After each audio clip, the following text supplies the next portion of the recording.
brazo armado de Javier Milei. ¿Es una puesta en escena? Bueno, probablemente esto sea una provocación. Y entonces nosotros, un programa promedio de la televisión argentina que se interesa por la política, por la sociedad, estamos cayendo en la trampa. Y si no es solo una puesta en escena, si alguien se confunde, si aún queriendo ser una puesta en escena derrama conceptos, derrama intenciones, o alguien puede creer que en realidad esto no es una puesta en escena, es un mensaje.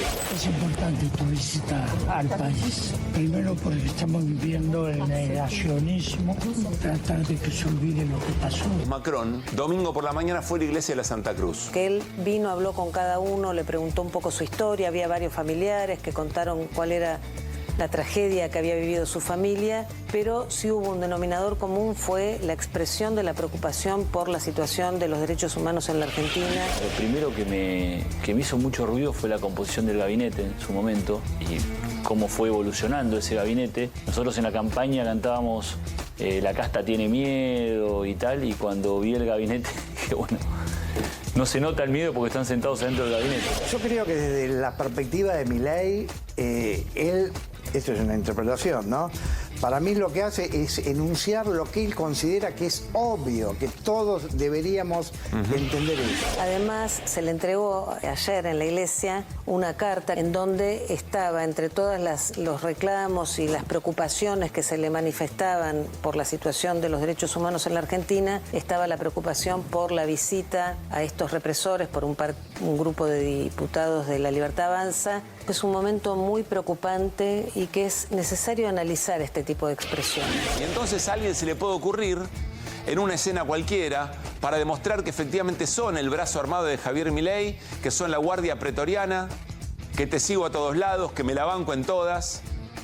Y entonces se le puede ocurrir a alguien que en una manifestación puede generar una agresión. ¿Quién le pone límites? ¿Por qué ningún miembro del gobierno nacional salió a decir, no, son chicos, se están jugando? Al contrario, hubo reposteos. ¿Y si no es una puesta en escena? ¿Quién pone los límites?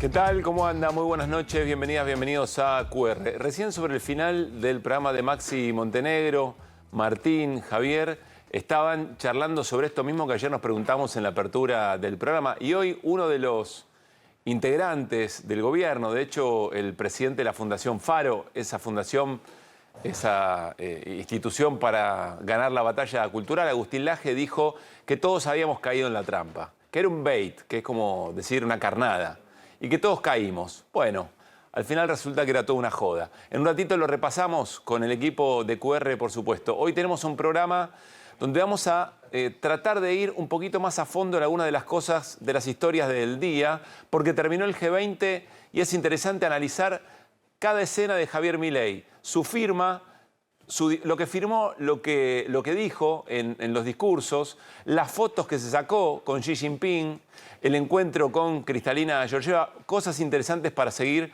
conversando con Martín Granowski. Irina Hauser nos va a contar sobre el proyecto Ficha Limpia, que mañana en el Congreso sectores de aliados del gobierno, diríamos en algún sector de la oposición, va a intentar aprobar. ¿De qué se trata Ficha Limpia? ¿Y a quién está dirigido? ¿Para qué no pueda ser candidato o candidata? De hecho, en el Congreso también hubo novedades, porque hoy se suspendió la reunión donde se iba a discutir y en teoría se iba a tener un dictamen de presupuesto. Es decir, por ahora no hay acuerdo para tener un presupuesto para el año que viene. Y si todo sigue así, no es que se utilizaría el presupuesto del 2024, no hubo en el 2024, hubo en el 2023. Entonces, el presupuesto del 2023, reutilizado en el 2024, podría ser reutilizado en el 2025. ¿Es así o el gobierno está agrandado, presiona, psicopatea, diría yo, al resto de los sectores, incluidos los aliados, los gobernadores, por el bendito déficit cero que tiene o que ha generado, entre otras cosas, peor calidad de vida en la gente y una muy fuerte recesión? Y lo último que les cuento, de lo que vamos a vivir hoy aquí en QR, tiene que ver con la historia de los 4 libros que están en una lista negra por parte del gobierno para las escuelas secundarias. Viene Sergio Holguín, escritor, y seguiremos hablando sobre ese tema porque nos parece, otra cosa más, no hay que naturalizar lo que efectivamente ocurrió. Caída de consumo con Fer Cerolini, aumentos de medicamentos, de todo en el QR de hoy hasta las 11 de la noche por A24. Bienvenidas, bienvenidos a Las Voces del Día. venimos de una cultura hispánica que ha priorizado justamente valores que, entre otros, el nodal es la justicia social. El presidente, cada vez que abre la boca, legitima la violencia de una manera que yo de nuevo no sé si él es consciente o no, pero derrama para abajo y para los dos lados. Casi como una broma política, a esto se le dio toda una estética, una serie de discursos, digamos así, radicalizados. Mientras y los medios de comunicación tomaron la frase de somos el brazo armado, porque eso fue lo que se recortó y giró por redes sociales. Hablaron a Patricia Burri para invitarme que viene el lunes al lanzamiento de Prefectura Naval de Embalse. ¿Me va a traer la Prefectura Naval para el embalse del Río Tercero? No, pará, en serio, que voy a poner un patito como un boludo y voy al agua a ver qué pasa ahí. Yo creo que lo que hay en este lenguaje violento, en estas formas, falta de educación, es un modelo de no aceptación del otro. Este gobierno desde que entró buscó hacer retroceder a la Argentina en materia institucional. Y la cultura es una herramienta vital para lograr y para concretar ese retroceso institucional. Porque la cultura es el espejo que tenemos para vernos. El presidente Trump ha dicho en su campaña que va a incrementar los aranceles a toda importación y va a proteger la industria estadounidense. El presidente Milei deroga aranceles, quita barreras y desprotege a la industria nacional. Es exactamente asimétrico. Ракети самі за себе скажуть. Обов'язково. Слава Україні. Una de las cosas que a mí me generó un shock cuando lo conocí a Elon Musk, dado que compartíamos nuestra visión sobre las cuestiones demográficas, que había que poblar el planeta. Y entonces me dice, bueno, ¿y usted para cuándo va a avanzar esto? Entonces le dije, bueno, mire, yo tengo 5 hijos. Me dijo, mire, los de 4 patas no cuentan. Los de 4 patas no cuentan. Me olvidé decirles que vamos a hablar hoy también sobre algunos países de Europa que están volanteando qué hacer si efectivamente viene una guerra nuclear por la escalada entre Ucrania y Rusia. En un ratito nos metemos en eso. ¿Cómo anda, equipo? Hola, Granowski, Cerolini, Hauser, ¿cómo están? Muy bien. Bueno, Agustín Laje, que es todo un personaje y es el presidente de la Fundación Faro, dijo, no, en realidad todo lo del brazo armado de las fuerzas del cielo era todo un bait. Un bait, les cuento, es una suerte de carnada. Es como tirar algo para que pique y lograron, dice, los medios de comunicación, o ese grupo logró que se replique por aquello del brazo armado. Pero en realidad se referían a las armas que se referían eran al celular, que es el arma con el cual efectivamente Javier Milei hizo campaña y gana la elección. Así que creo que podemos quedarnos tranquilas y tranquilos y bueno, habremos pasado por salames nosotros ayer. Yo te voy a decir ayer. una cosa. Sí. Yo no le voy a contestar. Agustín Laje lo leo porque lo tengo que leer. Leí sus libros, leí La Batalla Cultural, lo sigo, sé quién es perfectamente. No le voy a contestar a Agustín Laje porque lo que dijo es una estupidez. Yo me quedo con lo que pasó. No me interesa la interpretación de Agustín Laje sobre lo que pasó. Sí. Lo que pasó es un señor del aparato paraestatal del gobierno, rodeado de funcionarios del gobierno, como el secretario de Culto y Civilización que tercia fuerte en la Cancillería y como el presidente del bloque libertario en la legislatura de la ciudad, en la provincia de Buenos Aires, perdón, Agustín Romo, entre otros, y el subsecretario de Políticas Universitarias, habló de que hay que construir un brazo armado. Listo. Punto textual. Que se arrepienta, que no se arrepienta. Agustín Laje, en este caso, no me interesa. No se arrepintieron. Sencillamente decía que era un bait. Que era pero no hablaron los que estuvieron ahí. Habla Agustín Laje, sí, que es el constructor de la política comunicacional del gobierno junto con Santiago Caputo. A propósito, ¿quién es Agustín Laje? Ya que Agustín Laje tiene 35 años, es cordobés, es politólogo de la Universidad Católica de Córdoba. Hizo un curso de contrainsurgencia en los Estados Unidos en algún momento. ¿Cómo? Y ahí un curso sobre contrainsurgencia en los Estados Unidos. Y ahí él mismo cuenta que cambió su enfoque, venía por la politología y cambió su enfoque y entonces creó un movimiento, el movimiento Verdad Histórica, que confluye en su momento con el movimiento de Victoria Villarruel de reivindicación del terrorismo de Estado, no dicho con esas palabras, esta es una síntesis mía, por supuesto, pero básicamente era la crítica a los organismos de derechos humanos y a la negación del terrorismo de Estado y a la supuesta defensa de supuestos valores de Occidente, que son los que estaban el otro día y que son muy parecidos. ustedes son todos pendejos, así que no se van a acordar, pero en la Avenida Libertador había hace muchos años unos pendones rojos que decían tradición, familia y propiedad. Mano izquierda, sí señor. O sea que usted no es tan pendejo, entonces. Usted no es tan pendejo, ¿Cómo ¿qué va a hacer? ¿Quién era el que dirigía? Becar Varela. Becar Varela. Claro. Pero bueno, esos sí eran familia y propiedad, tenían 14 hijos cada uno. En Brasil, ese fue un movimiento muy influyente, tanto que influyó en el canciller de Jair Bolsonaro, Ernesto Araújo, un fascista, que decía que el problema de la política en general, la política del mundo, había empezado en 1789, cuando la política se había disociado de Dios, la Revolución Francesa. Bueno, Agustín Laje está emparentado con esa tradición política y además es quien fue citado en la Fundación Faro por el presidente la semana pasada cuando dijo: vamos a hacer un Gramsci de derecha. Antonio Gramsci, fundador del Partido Comunista Italiano. Ahora, Martín, vos que leíste los libros de Agustín Laje, sabes que buena parte del discurso de Milei y toda su retórica, en realidad son frases de los libros de Agustín Laje. Exactamente. No son inventos, no es la invención de Milei, digamos. Así es Agustín Laje puro. Y perdón, y lo de Naciones Unidas y varias posiciones diplomáticas, en las explicaciones vienen de ahí exactamente, tal cual. Sí, textual. Es una suerte de... Es la usina de, discursiva y de pensamiento de Javier Milei en general, ¿no? Lo que pasa es que está adquiriendo mayor notoriedad ahora. Hay quienes lo mencionan como integrante del gobierno. Bueno, en realidad no es un integrante del gobierno, pero es un integrante del gobierno, ¿no? Claro. Pasa eso. Ahora, y en esto coincido con Martín, lo que pasó en San Miguel pasó. A mí me hace acordar esto, él dice es un bait, como una carnada, así cayeron todos. Ahora todos hablan de nosotros, ¿no? Esa sería como... Claro. Todos hablan de lo que nosotros queríamos. Y sí, repiten la frase, el brazo armado... Y otras que se dijeron en ese día. Los que venimos siguiendo hace mucho tiempo, tratando de reconstruir lo que tanto Agustín Laje como sus seguidores, el mismo grupo que estaba en San Miguel y que conforma las Fuerzas del Cielo, lo que vienen diciendo desde hace mucho tiempo son las mismas palabras. No las dijeron ahora como carnada, lo vienen repitiendo hace mucho. Y esto es algo que cuando uno habla de los discursos peligrosos o de los discursos de odio, que a algunos le molestan porque dicen, ay, paren de hablar de los discursos de odio. No, se habla de esto porque es real, porque esto termina teniendo alguna repercusión en la vida social y en quienes escuchan estas frases. Sobre todo en quienes quizá son más jóvenes y tienen su pensamiento más virgen, si se quiere, ¿no?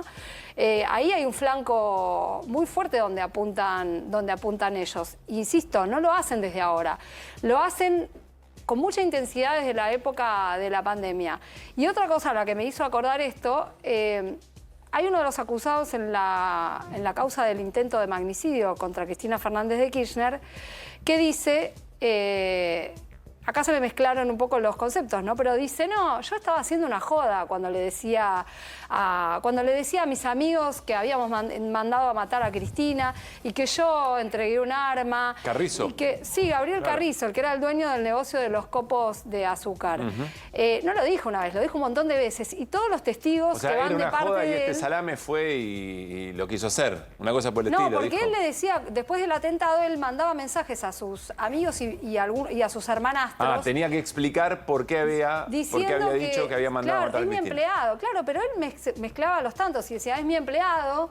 Primero decía, bueno, capaz que esto traiga un problema, pero es un héroe para mí. Y después dijo que era una joda todo eso que había dicho. Y dijo que todo eso que decía, que lo decía en los mismos términos a otras personas, repitiendo frases, repitiendo que él había entregado un arma y a todos les hablaba de la misma arma, ¿no? Un arma que además dijo que se la dio a la novia de Sabac Montiel en ese momento y que ella se iba a encontrar con ella para ir a descartarla o ocultarla. Bueno, me resuena mucho de eso acá, ¿no? La idea era toda una joda. Sí, una joda o algo para enganchar, ¿no? A ver si caen. Para llamar la atención. A ver si caen en esta, ¿no? Mira, vamos a vincular. Está Darío Piñotti para charlar con nosotros, colega argentino viviendo en Brasil hace bastante tiempo. Vamos a hablar del G20, pero voy a invertir, ya que Irina menciona esto, voy a invertir porque hay otra noticia muy importante en Brasil en las últimas horas. Hola Darío, muy buenas noches, ¿cómo estás? Hola Pablo, buenas noches, ¿cómo estás? Gracias por estar allí otra vez. Una noticia muy importante porque detuvieron a personas que están acusadas de haber intentado asesinar a Luis Ignacio Lula da Silva y también a su electo vicepresidente en aquel momento cuando se intentó tomar el Congreso, el Parlamento. Y me parece que está muy vinculado con lo que estábamos conversando recién. Darío, que sé que estabas escuchando. Además, si querés, contanos un poco la noticia.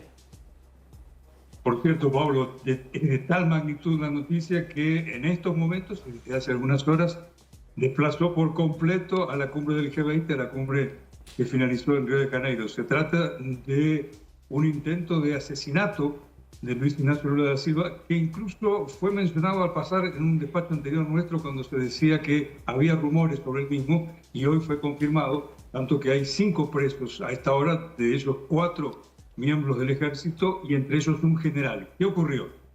Luego de la derrota en octubre de 2022, Jair Bolsonaro, y así es lo que surge, y esto es lo que surge de los indicios y pruebas, habría sido el responsable de organizar un plan para no solamente impedir que Lula asumiera el poder el 1 de enero de 2023, sino para asesinarlo. Y las pruebas recogidas por la Policía Federal así lo indican. El responsable, o por lo menos el ejecutor de este plan, era un militar de alto rango, un general hoy retirado, jefe de los comandos especiales, una unidad del ejército conocida popularmente como los encargados de acciones terroristas urbanas y otras que fueran en sus orígenes para defender la seguridad del Estado. En este caso era para dar un golpe de Estado. El hecho es que a esta hora esos 5 miembros de la Fuerza de Seguridad y de Defensa, 4 militares y un miembro de la Policía Federal están presos, y todo indica que estos actuaron bajo órdenes de Jair Bolsonaro. Además de planificar el asesinato de Lula, el 15 de diciembre de 2023, Lula debiera, y finalmente asumió el 1 de enero, el 15 de diciembre de 2022, Lula finalmente asumió el 1 de enero de 2023, también estaban en la mira, y para ser asesinados, el entonces vicepresidente electo y el ministro del Supremo Tribunal Federal, el juez del Supremo Tribunal Federal, está a cargo de todas estas investigaciones. Por tanto, estamos frente a un hecho que confirma aquello de lo que se sospechaba durante mucho tiempo. Bolsonaro, luego de su derrota que nunca reconoció, al día de hoy, 19 de noviembre de 2024, nunca reconoció formalmente que Lula fue electo. Lo que organizó fue un extraordinario complot que, por lo demás, Pablo, iba a tener, en caso de haberse concretado, las características de un golpe de Estado clásico, un golpe de Estado del mismo estilo o similar a los que ocurrieron en los años 70, con sangre, con muertos y, en este caso, con un eventual magnicidio. Martín. Darío, ¿cómo estás? Como se diría en portugués, no era una piada entonces, ¿no? No era una broma, esto era en serio. Porque además vos anticipaste, en tu última intervención en este programa, y nos dejaste impactados, vos anticipaste sobre el final de la conversación que efectivamente el plan era no solo tomar el plan alto, no solo crear disturbios, sino efectivamente matar a Lula. Por cierto, eso en nuestra anterior conversación, creo que fue incluso en el momento que hablamos contigo o con Irina, surgió porque era un rumor que había cobrado mucha fuerza aquí en Brasilia, pero por entonces era una especulación a la cual no se le podía dar la identidad de una noticia, y finalmente lo fue. Y agregamos que además de estar envueltos en este intento de magnicidio, los 5 a esta hora presos, también las sospechas, y más que sospechas, las evidencias, alcanzan al edecán de Jair Bolsonaro, a un teniente coronel del ejército, Mauro Cid, que era literalmente, Martín, quien llevaba el maletín de Bolsonaro a donde quiera que fuera. El hombre que no se despegó de Bolsonaro del 1 de enero de 2019 al 30 de diciembre de 2022. Un detalle. Bolsonaro escogió irse, huir del país el 30 de diciembre de 2022, no estar hasta el 1 de enero de 2023, cuando asumió Lula, por lo que todo indica ahora, las evidencias nos permiten así referirnos, era un golpe de Estado en el cual él no quería estar, durante el cual él no quería estar en Brasil y esperaba, esta es la hipótesis, retornar al país luego de que se consumara. Bien, insistimos, ya cambiamos de tema, le preguntamos a Darío por el G20, el resultado del G20, pero hoy la noticia impactante en Brasil tiene que ver con la detención de 5 personas que están acusadas de intentar, en ese intento de golpe de Estado, intentar asesinar a Luis Ignacio Lula da Silva, también a su electo vicepresidente. Es decir, que al final las cosas no son tan en broma cuando se habla de discursos de odio y cuando todo eso se vino cultivando durante mucho tiempo como parte de la acumulación política de Jair Bolsonaro. Es cierto, allí hay un vínculo con un sector de los militares, con un sector de las fuerzas de seguridad, pero bueno, esas cosas ocurren y aquí al lado, muy cerquita en nuestro país hermano.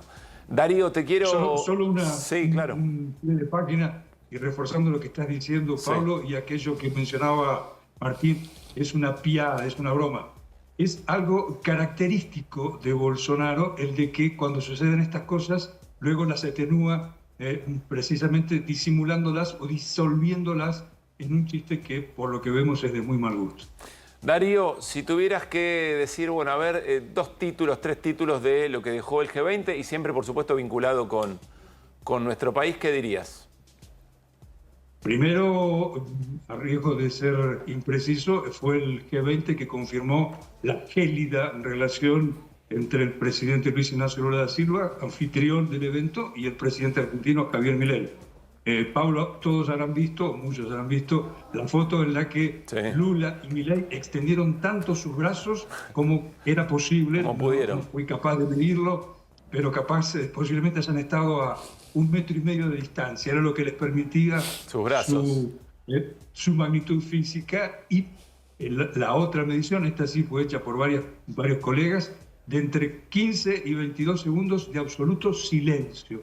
Lula y Milei se vieron, se dieron la mano de compromiso, no se sonrieron y no se hablaron, en contraste con lo que ocurrió, y siempre hablando de la gestualidad política y diplomática, lo que ocurrió con Lula y los otros 50 jefes de Estado y gobierno que estuvieron en Río de Janeiro, a todos los cuales él abrazó y en algunos casos de una forma muy enfática y muy cariñosa. De tal suerte, el aislamiento de Milei se combina con la frialdad de la relación de Lula y el presidente argentino. El otro dato es que Lula finalmente logró neutralizar el intento de sabotaje de Milei. Así lo caracterizaban, esa era la línea de lectura, digamos, de lo que Milei iba a hacer, sabotear el acuerdo. No sé si la palabra usada fue sabotaje, pero sí que la iniciativa con la que Milei desembarcó en Río de Janeiro en la noche del domingo, la de no firmar el documento final del Grupo de los 20, hubiera sido un fracaso para el anfitrión, como es de práctica en este tipo de grandes eventos.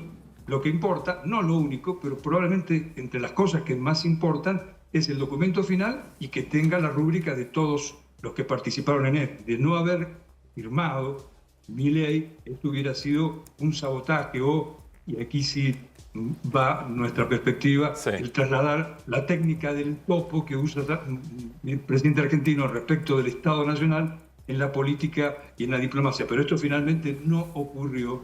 Milei firmó la más preciada de las declaraciones de Lula, que era la declaración de combate a la miseria y a la pobreza, una alianza global que tuvo la firma de Milei, pese a que acto seguido dijo por los motivos que no la hubiera firmado. El hecho que fue una victoria desde este punto de vista diplomática del gobierno brasileño. Hablamos anoche, ayer por la tarde, con un diplomático brasileño que, a condición de anonimato, lo que nos decía eran 2 cosas. Por un lado, Milei tuvo la astucia de percibir que si no hubiera firmado ese acuerdo global contra la miseria y la pobreza, posiblemente hubiera sido un golpe duro para Lula, pero hubiera sido un aislamiento muy grave para la Argentina y la política exterior argentina. Darío, y la última observación es la de esa en perspectiva.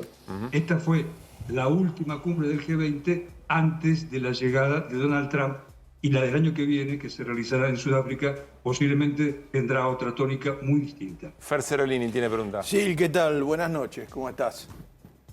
Un gusto saludarte. Hubo una foto que se hizo hoy a la mañana que reemplazó la foto de la que sí participó Milei, y era, entre otras cosas, porque en la foto no estaba Biden y tampoco estaba Giorgia Meloni, entonces decidieron sacar la foto de nuevo. Yo no sé si Milei ya se había ido de Brasil o qué, pero en la foto no quedó. Sí. Es decir, Ni Biden ni... No, pero Biden sí apareció. Biden después aparece. Milei aparece Giorgia, el único que no aparece es Milei. Es Milei. Que lo lograron sacar de la foto, pero la pregunta es... ¿qué o diferencia... logró Milei no estar, no sé. No, Milei eligió no estar porque estaba en Brasil, Fer. Sí, no sé si queda también, porque si si terminás firmando, por lo menos salir al lado de Biden, algunos, ahí están los más poderosos de la Tierra, ¿no? Digo, el primer encuentro que están, o sea, bueno, pero por ahí su marca o su manera de hacer. Por eso, mi pregunta es, ¿cómo diferencia el mundo, por ejemplo, en el G20 en Brasil? ¿Qué diferencia hace Lula, qué diferencia hace el mundo entre Giorgia Meloni y Milei? Que a Giorgia Meloni se la integra de alguna manera y a Milei no, ¿se hace una diferenciación entre esos dos perfiles? Tal vez la respuesta esté en que son dos tipos de extrema derecha. Nadie considera que Giorgia Meloni, siendo expresión del neofascismo o el reciclaje del antiguo fascismo mussolinismo italiano, sea alguien muy progresista, pero es cierto que la política externa de Giorgia Meloni, por ejemplo, respecto del G20 y respecto de América Latina, en particular de Argentina y de Brasil, es mucho menos, ¿qué palabra usar?, exótica que la de Milei. Esto es una política externa en la que, sin dudas, hay un alineamiento con la nueva corriente extremista, pero sabiendo, en algunos casos, no quiero abundar en esto porque no es mi especialidad, modulaciones. A Milei, y esto sí nos fue dicho en alguna ocasión aquí en Brasilia, de donde hablo, en el Palacio del Planalto, por un funcionario cercano a Lula, que, como es el caso, también habló a condición de anonimato. A Milei se lo ve como una persona extravagante, es decir, una persona a la cual no hay cánones que le quepan.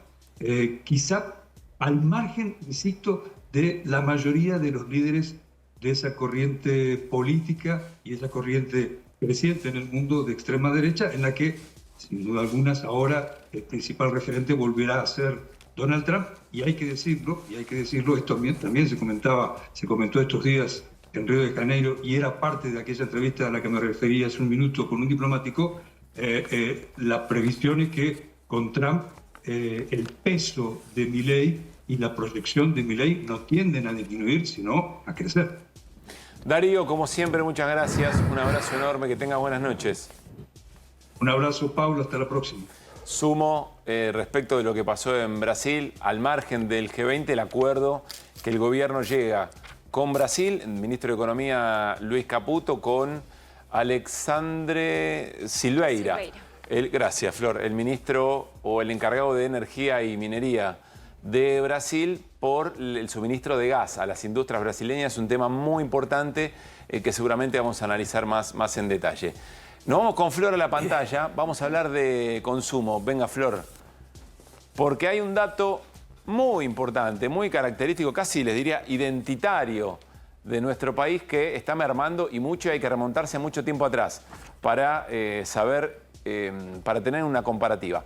Pero antes de meternos en eso, quiero agradecerle a nombre de todo el equipo de QR a la querida Flor Gutiérrez por haber estado aquí en reemplazo de Hernán Lecher. Hoy es su último programa, vuelve Hernán seguramente el jueves. Tremenda profesional, Flor, gran compañera, así que muchísimas gracias por haber estado y haber venido estos días. No, gracias a ustedes, esperemos haberle cuidado bien el lugar a Hernán, que se lo extraña mucho. Quiero decir, ya que haces esta breve introducción, que el programa se ve mucho efectivamente porque en la calle me preguntan ¿qué pasa con Lecher?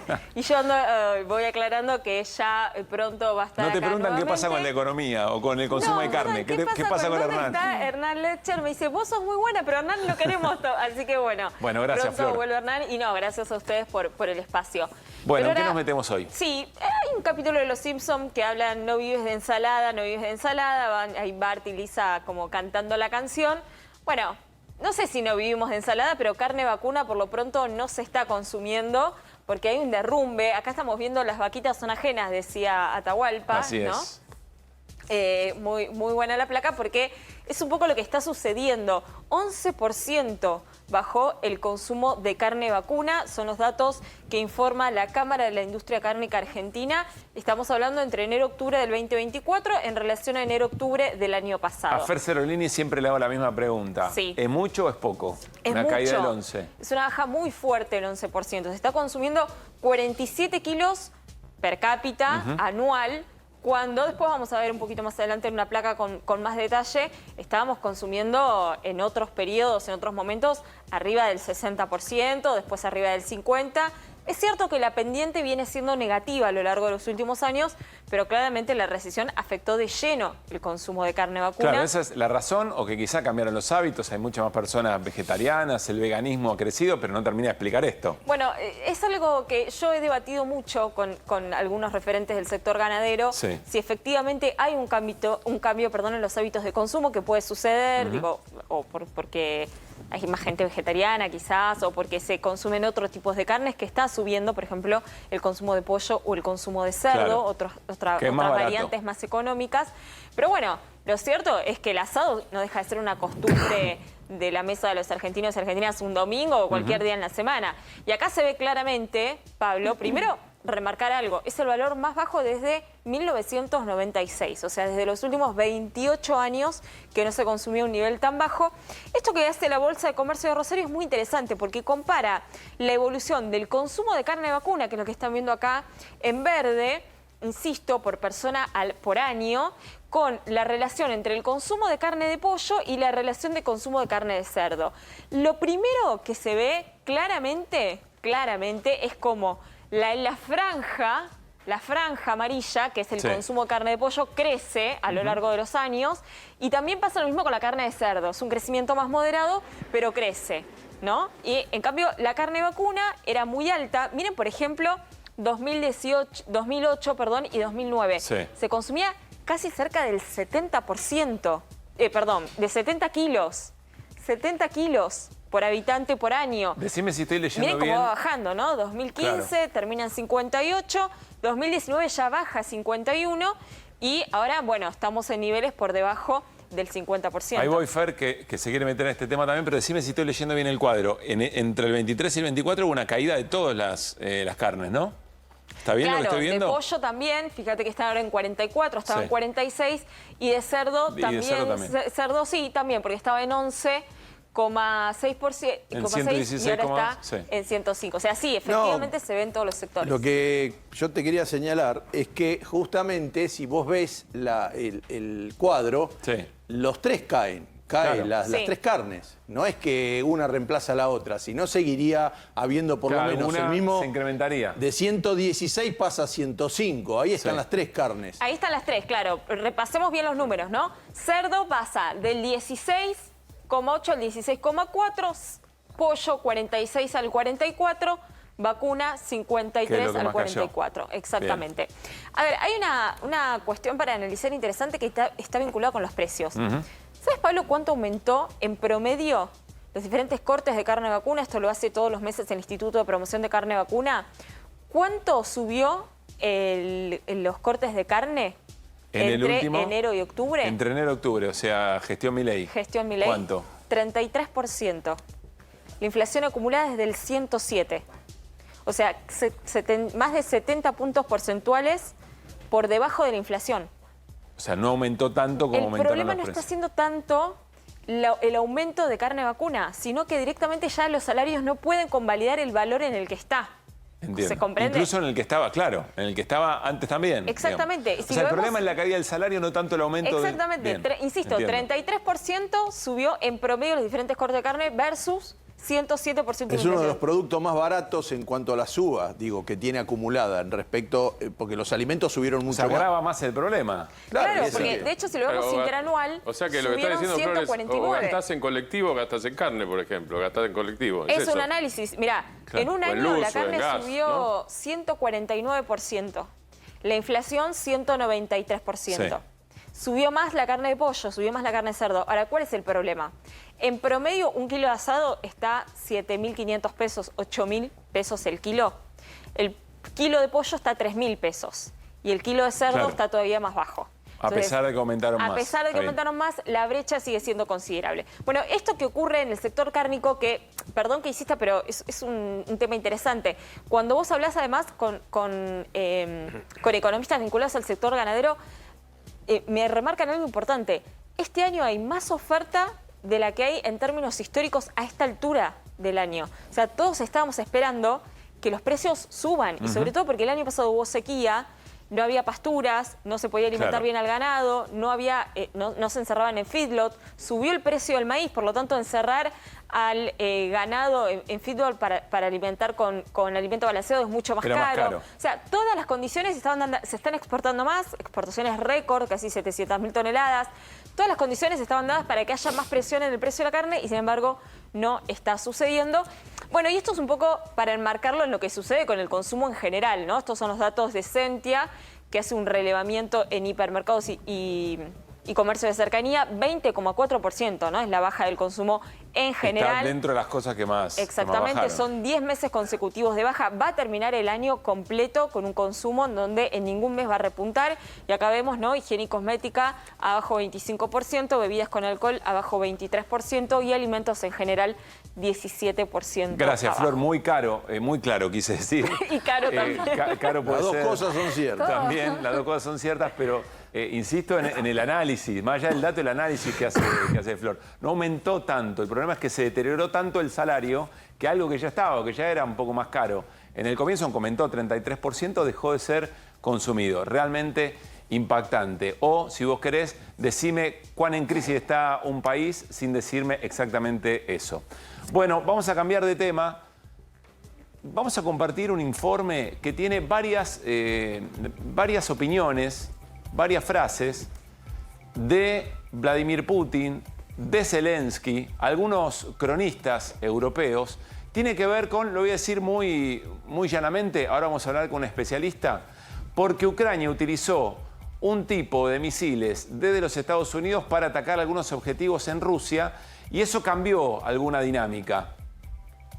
Y eso hace que algunos países estén muy preocupados por la escalada. Incluso en algunos países de Europa se reparten volantes sobre cómo hay que actuar frente a una posible guerra nuclear. Presten atención y analizamos. Сообщение прямо в тему. Будет ли Третья мировая война? Вы знаете, можно вспомнить Эйнштейна, по-моему, да, он сказал, что я не знаю, какими средствами будет вестись Третья мировая война, но четвертая будут вести с помощью камней и палок. Вот понимание того, что Третья мировая война может оказаться концом цивилизации сегодняшней, вот это понимание, оно должно сдерживать нас от крайних и очень чрезвычайно опасных для современной цивилизации действий на международной арене. Y este lunes varios países europeos han puesto a disposición de sus ciudadanos folletos con información sobre cómo actuar ante un ataque nuclear. Uno de ellos es Suecia, que este año ha actualizado su manual de instrucciones en caso de crisis o guerra y lo va a distribuir a todos los hogares. Finlandia también ha comenzado este lunes a compartir en su página web consejos sobre cómo prepararse para incidentes y crisis. План посилення України – це план перемоги, який я представив партнерам. Одним з головних пунктів є далекобійність для нашої армії. Сьогодні багато в медіа говорять про те, що ми отримали дозвіл на відповідні дії. Але удари завдають не словами. Такі речі не анонсують. Ракети самі за себе скажуть. Обов'язково. Слава Україні! El ejército ucraniano no es capaz de realizar ataques con modernos sistemas de precisión de largo alcance de fabricación occidental. No puede hacerlo. Solo es posible con el uso de inteligencia satelital, de la que Ucrania no dispone. Se trata de datos procedentes únicamente de satélites de la Unión Europea o de Estados Unidos, satélites de la OTAN. Significaría que los países de la OTAN, Estados Unidos y los países europeos están en guerra con Rusia. En ese caso, significaría un cambio en la naturaleza misma de este conflicto. Tomaremos las decisiones adecuadas en función de las amenazas a las que nos enfrentemos. Bueno, dice Putin, mirá que si usan determinadas armas que sin la participación de la OTAN no las podría usar Ucrania, yo voy a entender que la que me está atacando es OTAN, no solamente Ucrania. Por lo menos lo que entendimos de lo que dice Vladimir Putin. Antes de presentar a nuestro analista invitado, muy buena portada. A algunos les sonará, otros no importa, la literalidad también funciona. Amanece que no es poco.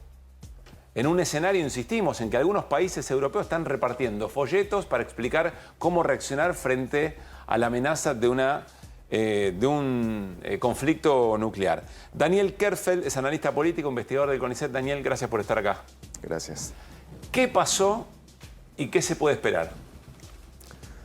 A ver, lo que pasó depende de lo que uno quiera tomar, ¿no? El relato oficial desde Estados Unidos, desde algunos países europeos también, es que todo esto fue generado por la participación de soldados de Corea del Norte que están acompañando a las fuerzas rusas en la intervención a Ucrania. Esto es discutible. Para el gobierno ruso esto no es cierto. No hay información real de que esto sea así. Ellos plantean que es un mecanismo de propaganda, básicamente, por parte de los países occidentales para tener una excusa o un argumento para profundizar la intervención de la OTAN, como se estaba diciendo aquí, en esta guerra. Eso por un lado, ¿no? Dentro de lo que podríamos denominar el relato que justifique, ¿no?, lo que está sucediendo. Y por otro lado, uno no puede dejar de tener en cuenta lo que está ocurriendo en Estados Unidos, ¿no?, que actualmente el gobierno demócrata ya está en un proceso de salida. Sí, claro. ¿Sí? Le quedan 2 meses de mandato a Joe Biden y, bueno, uno podría decir, bueno, en esos 2 meses tal vez su mejor herencia sería tratar de pacificar un poco, ¿no? Tratar de resolver un problema de los tantos que ha tenido esta gestión. Y sorpresivamente, ¿no?, lo que uno ve es que antes que enfriar un poco esta situación, la está incentivando todavía más, ¿no? Entonces me parece interesante esta visión, este contraste, ¿no? Digamos, las declaraciones que emitían recién de todo lo que decía Putin y, por otro lado, la postura de otros países que están con una postura mucho más beligerante. Antes de abrir el juego del equipo, ¿qué pasó con el tema de los misiles? ¿Se utilizaron misiles de distintas características? ¿Qué implicancia efectiva tiene eso? O sea, estos misiles que ahora están causando esta controversia ya se venían utilizando. Lo que pasa es que la novedad es que el gobierno de Estados Unidos autorizó a Ucrania a utilizarlo en contra de objetivos rusos en territorio ruso. Sí. Esa es la novedad. No en el conflicto dentro del territorio ucraniano. Claro. Bien. Esa es la gran novedad de todo esto, ¿no? Digamos, es directamente la posibilidad de que Ucrania intervenga sobre territorio ruso. Por eso, en general, los análisis decían que en primera instancia se iban a utilizar en la región de Kursk, que es esta donde el ejército ucraniano había conseguido penetrar, ¿no?, en el territorio ruso, pero las derivaciones podían hacer que posteriormente estos ataques pudieran extenderse. De hecho, según versión de Rusia, ya habría habido ataques con estos misiles en territorio ruso que fueron detenidos por las baterías antimisiles de Rusia, ¿no? Alguien podría pensar, che, están exagerando un poco, están siendo un poco amarillos para llamar la atención. Miren lo que se narraba en un noticiero de la televisión rusa, en estas horas también. Presten atención. Несложно предположить географию ответа в случае, если короткий пресс-релиз Белого дома станет реальностью. Под угрозой без малого все европейские столицы. Если наши ракеты встанут в Калининграде, Берлин, Варшава, все Прибалты, Париж, Бухарест, Прага. Конечно, американские базы в Германии, Гармия-Шпартенкирхен, казармы Патча, Шпангдалем, Рамштайн. Особое внимание Британии, нашему традиционному врагу, так как против нее будет работать значительная часть Северного флота. Под удар Вашингтон ставит не только Лондон, но и Манчестер, Бирмингем, крупнейшую военно-морскую базу Девонпорт, Клайд в Шотландии, где король хранит ядерные ракеты «Трайдент», Портсмут и Чатамскую верфь в графстве Кент. Британия в самом уязвимом положении. В принципе, достаточно 3 ракет, и эта цивилизация рухнет. Claro, el tono del narrador, si no estuviera subtitulado, diríamos, bueno, es el pronóstico del tiempo lo que está contando. Sobre el final dice, está en su momento Gran Bretaña más vulnerable con 3 misiles alcanza. ¿Son bravuconadas o son bravuconadas y están tratando de, en el traspaso entre Biden y Trump, que dice que no va a seguir alimentando, tratando de mejorar posiciones para una futura negociación? ¿O hay un riesgo concreto, a tu criterio, de un enfrentamiento de estas características? ¿O siempre hay un riesgo de que alguien apriete el botón rojo, aunque sea por accidente? Sí, digamos, yo creo que una posibilidad es la última. La segunda posibilidad me parece que es la más real, ¿no? La verdadera en todo caso, ¿no? Me parece que hay un sentido de amenaza que es concreto. Por ahí desde acá, desde el cono sur, no se llega a apreciar tanto, ¿no? La realidad europea. Y un clima de hostilidades que en realidad ha estado presente desde hace, ¿cuánto? Más de un siglo, ¿no? 1 siglo y medio, 2 siglos. Digamos, es una realidad con la que ellos están más acostumbrados a convivir que lo que nosotros podemos imaginar. Por lo tanto, cuando en la televisión se emite un informe de estas características, claro, por ahí nos llama la atención, ¿no? La frialdad con la cual el tema es tratado, pero me parece a mí que el tema es serio y ha generado alarmas por todos lados, ¿no? De hecho, es uno de los temas que también apareció ayer en la cumbre del G20, claro, ¿no? Entonces yo creo que no hay una cuestión de bravuconada, sino que es una cuestión real. Hoy por hoy la respuesta está del lado de Rusia, ¿no?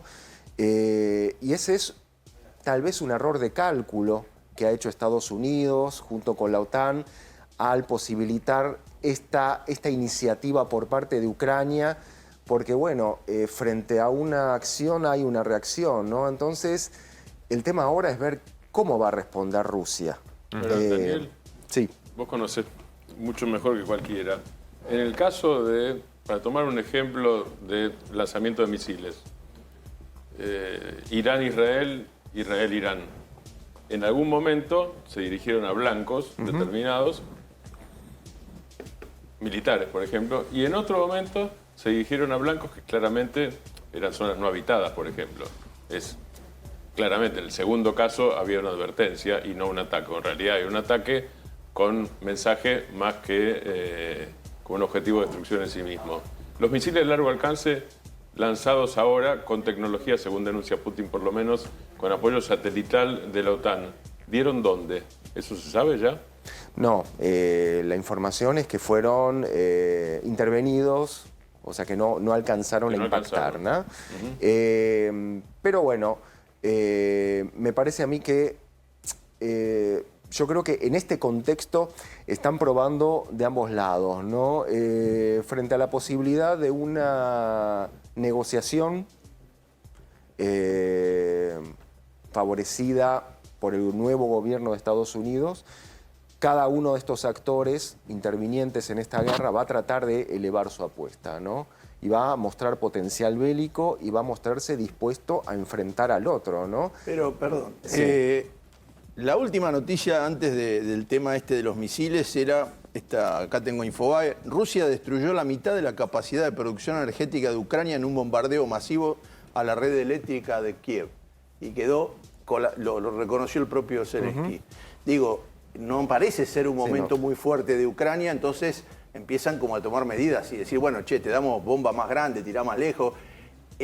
Me parece que al resto de los países europeos, los europeos son, la historia de la humanidad creo que es casi la historia de la guerra de Europa, que se han matado como locos y que tuvieron 2 guerras en el siglo XX terribles con una cantidad de muertos. Es decir, son muy desarrollados y respetados en sus formas, salvo cuando entran en guerra, que hacen un desastre terrible. Entonces lo que digo, no es impensable otra vez una guerra en Europa, pero los demás países deben estar no solo repartiendo volantes, sino diciendo, che, párenla, porque además todo indica que Trump está por frenar esta guerra. ¿Qué sentido tiene esto? No puede traer más que lío, ¿no? Bueno, en es básicamente cómo Ucrania podría negociar sus términos de rendición, ¿no? Acepta su derrota de una manera fatal, catastrófica, totalmente desarticulado, con riesgo de disgregación, de fragmentación territorial, o acepta la derrota, pero porque me lo están pidiendo, porque de hecho también es así, hay países, gobiernos aliados a Ucrania que ya están diciendo, bueno, ya aflojen porque esto ya no da para más. Entonces, hay una gama de grises ahí, ¿sí? Para ver dónde termina posicionándose el gobierno de Ucrania, porque bueno, finalmente es un gobierno que también tiene que legitimarse ante su propia sociedad. El gobierno de Zelensky todavía no llamó a elecciones. Cualquiera podría decir que Zelensky está usurpando el cargo porque las elecciones tendrían que haber sido hace 6 meses, pero bueno, o un poco más incluso. ¿Estados Unidos tiene algún grado de autonomía posible? Si Ucrania tiene autonomía frente a Estados Unidos y acotada, posible. Realmente acotada, cada vez menos, cada vez menos. Y ojo, acá estamos hablando solamente de Estados Unidos, ¿no? Porque después, y por eso se mencionaba en el informe también el tema del Reino Unido, hay también misiles similares, casi idénticos, que han cedido los gobiernos del Reino Unido y Francia, también para la utilización por parte de Ucrania, ¿no? Entonces, por eso es el tema este de que no es solamente un problema con Estados Unidos, sino que incluye a la OTAN, ¿no? A los países más industrializados. Bueno, Daniel, la última pregunta, pero no menos importante. Ha ocurrido muchísimas veces que los conflictos se reducen o se manifiestan en un enfrentamiento territorial muy específico, los territorios de Ucrania y Rusia, pero ¿qué hay detrás? ¿Cuál es la esencia del conflicto? Bueno, la esencia del conflicto me parece que son 2 partes, ¿no? Para retomar lo que se hablaba en febrero del 22.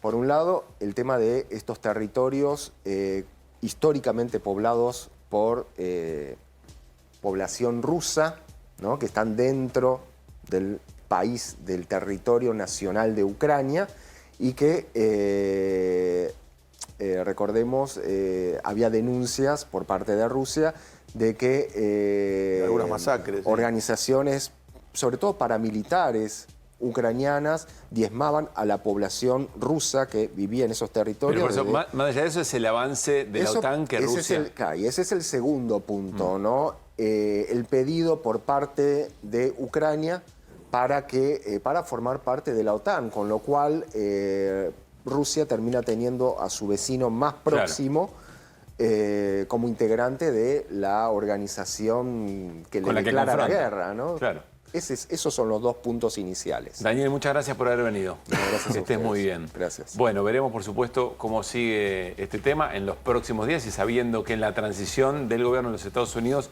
se juega muy buena parte de este conflicto también. Cambiamos de tema, volvemos a la Argentina. Volvemos al Congreso específicamente, porque mañana el oficialismo y sectores de la oposición van a intentar aprobar una ley o un proyecto de ley, transformarlo en ley, que se llama de ficha limpia. ¿De qué se trata, Irina? Ficha limpia es el proyecto que impulsó primero que nada el macrismo, ¿no? Después macrismo, el PRO, La Libertad Avanza se subió a esta iniciativa y también el radicalismo. Te acoto algo antes, con el fracaso hoy, o por lo menos que no avanzó la reunión por el dictamen por presupuesto, hay dudas de que haya quórum mañana. De todas maneras, este es uno de los temas prioritarios de la agenda, sobre todo del oficialismo. Un cachito ahí, porque está todo concatenado. ¿Se acuerdan que la reunión de presupuesto se activa para poder desarmar la reunión que regulaba los decretos de necesidad de urgencia tal cual los venía usando Milei? Exacto. Ahora, como se cae el del presupuesto, también se caería el acuerdo. Si son temas perdón, Pablo, todos distintos. Esa de la que hablas, la de los DNU, está fijada en principio para el 21 porque se suponía que el presupuesto iba a estar resuelto antes. Esto lo explicó uno de nuestros invitados acá. Así para el jueves. Para el jueves. Me parece difícil. No sé si se llega o no. Perdón, Irina, ahora sí. Bueno, hay una postura bastante inflexible del gobierno, por lo menos lo que muestra hasta ahora, y esto podría complicar el quórum.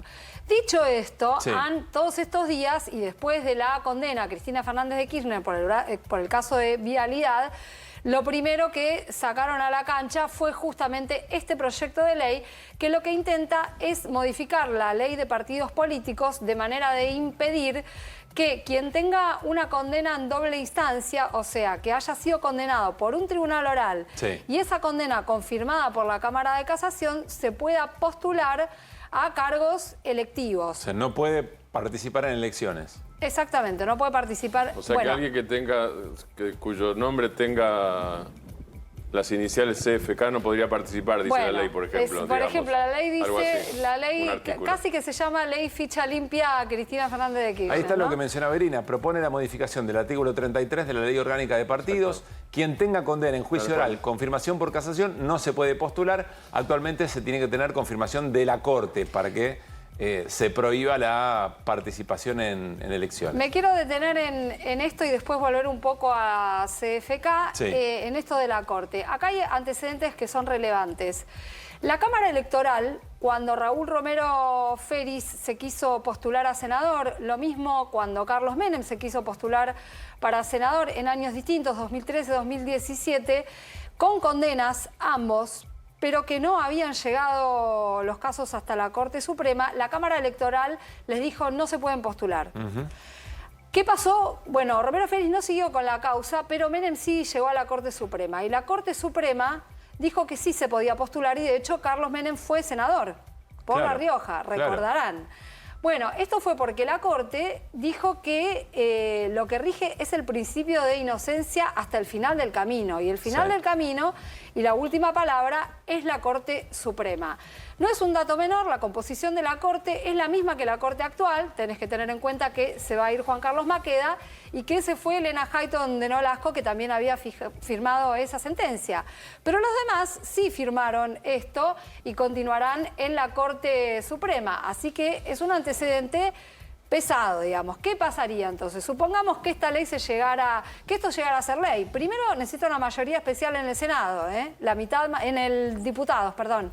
La mitad más uno y después tiene que pasar también con la mayoría especial por el Senado. Si pasan a 129. 129 en la Cámara de Diputados, que es lo que podría ocurrir mañana si es que hay quórum. Bueno, supongamos que todo avanza, que se aprueba la ley. ¿Qué tendría que ocurrir? Bueno, Cristina se postularía, supongamos, a un cargo legislativo el año que viene. Bueno, ahí recién vendría la discusión judicial o jurídica acerca de la validez de esta ley. Ahí se abriría la discusión que en términos de los antecedentes probablemente la tendría que ganar Cristina Fernández de Kirchner, por lo menos de acuerdo a lo que dijo la Corte Suprema hasta ahora. Este es uno de los temas que se quieren tratar mañana y no quiero dejar de mencionar otro. ¿Te acuerdas que contamos alguna vez que Patricia Bullrich había mandado un proyecto de ley que le dice reiterancia? ¿Qué es reiterancia? Ella le dice la ley de reiterancia, pero es una modificación del Código Procesal que lo que intenta es aumentar las posibilidades de mandar gente a la cárcel, ¿no? Con prisión preventiva. Esto dice, al día de hoy, no es que te pueden dar prisión preventiva por cualquier cosa. Tiene que haber un peligro de fuga o un riesgo de que entorpezcas una investigación. La reiterancia sería un argumento más que se agregaría a las posibilidades para que te den prisión preventiva. Si vos tenés una causa abierta en trámite y te indagaron ya, no importa si resolvieron tu situación procesal. Vos, Pablo Caruso, fuiste a una movilización. No importa si definieron si sos culpable o inocente. No importa. Fuiste a una movilización, te agarraron, te hicieron una causa, te indagaron. Capaz que tenés falta de mérito incluso, pero tenés una causa abierta. Ah, mira, bueno, y te agarraron después en otra movilización. Bueno, podrías ir con prisión preventiva tranquilamente según los términos en que está escrito este proyecto de ley, muy discutido, por cierto, que va a traer polémica. Hay mucho tironeo alrededor de esto, pero está en el temario de mañana si es que consigue quórum el oficialismo. Gracias, Irina. Volvemos al bolsillo de la dama y al bolsillo del caballero en la Argentina. Porque Fer Cerolini nos cuenta cuáles son las estrategias para hacer rendir el salario entre argentinos y argentinas en este tiempo. Fer, ¿qué encontraste? Bueno, a ver, tenemos alguna plaquita.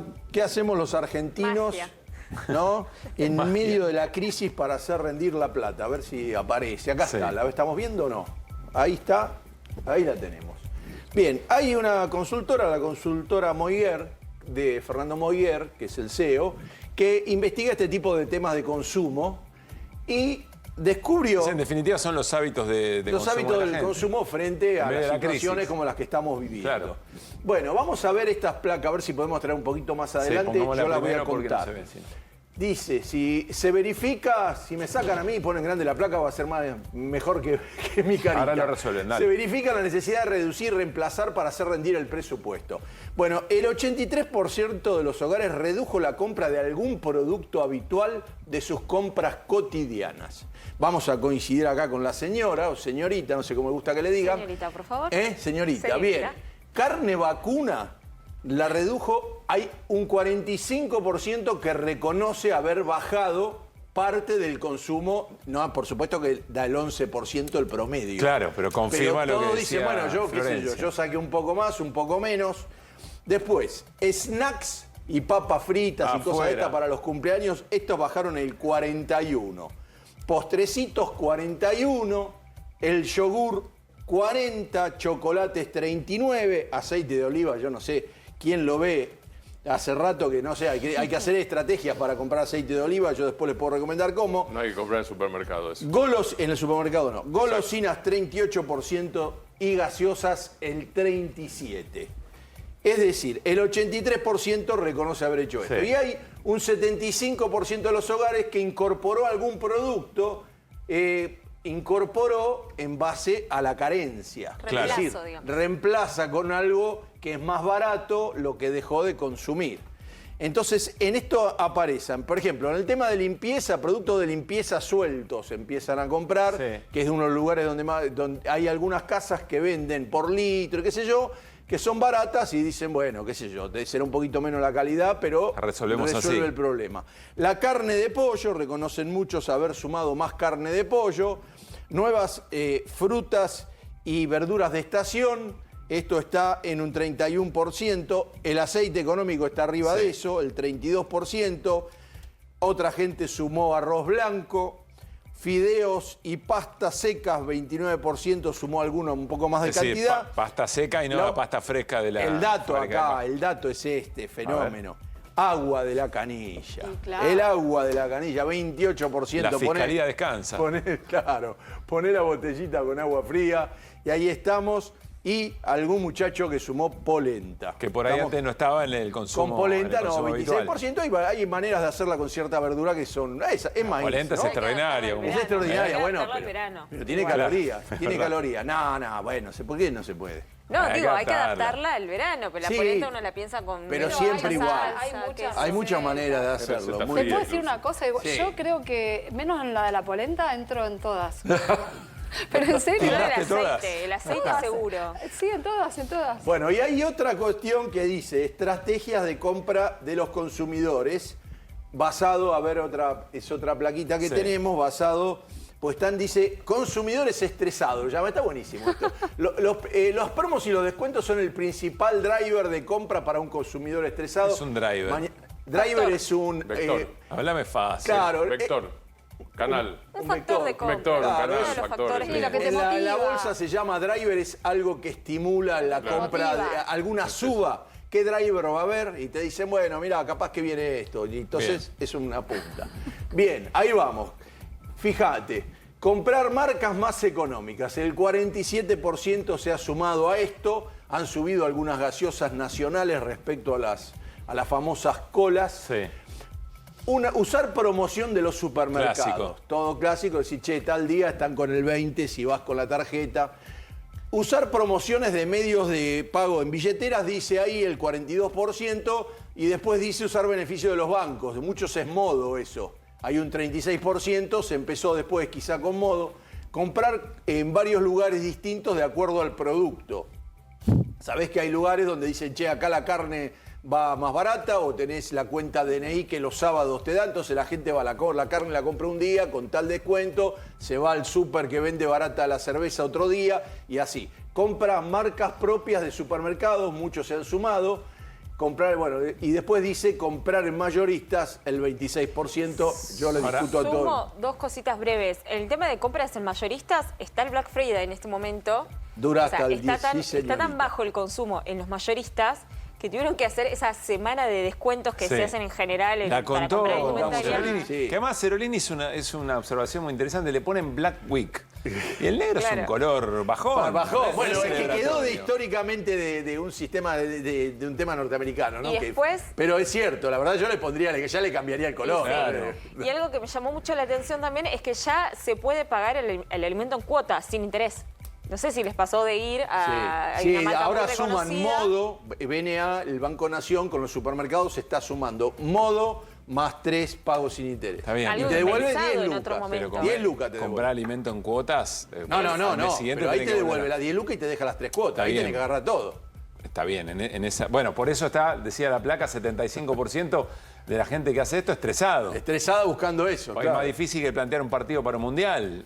Bueno, hacer muchachos, qué sé yo. esto. Cada uno sabe lo que pasa y bueno. Gracias, ¿qué puso? Cerolini. ¿Qué puso el botito? Llegó el momento de ahorrar en combustible. ¿Sabías que si te pasás a GNC ahorrás miles de pesos por mes? Pensá en gas argentino, pensá en economía y medio ambiente, pasate a GNC.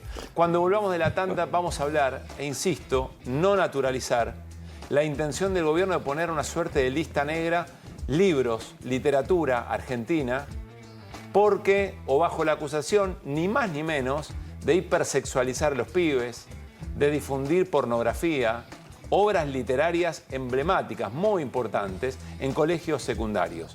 Vamos a charlar con Sergio Holguín, es escritor, a ver qué piensa, cómo está analizando este tema, después de la pausa.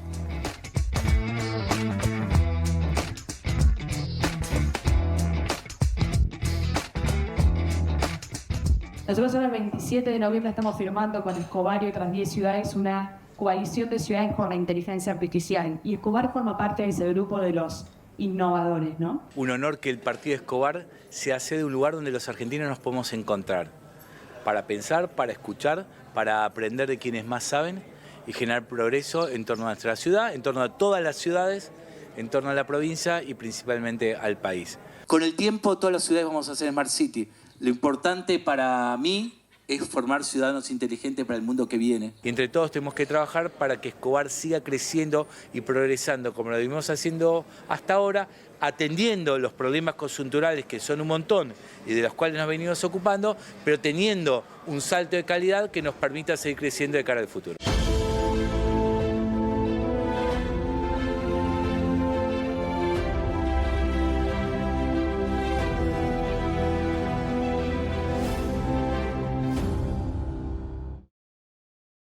Metalúrgicas, químicas, textiles, farmacéuticas, alimenticias, diferentes caras de la industria, una gran empresa. Adrián Mercado. A la hora de relocalizar o expandir su compañía, piense solo en el especialista. Adrián Mercado, líder en inmuebles industriales.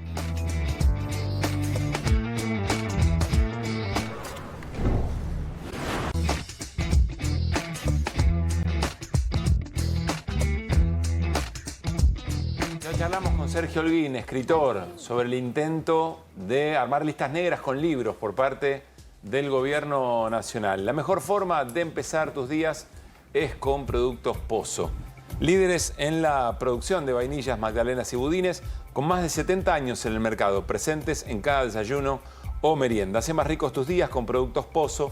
Pozo siempre te da más.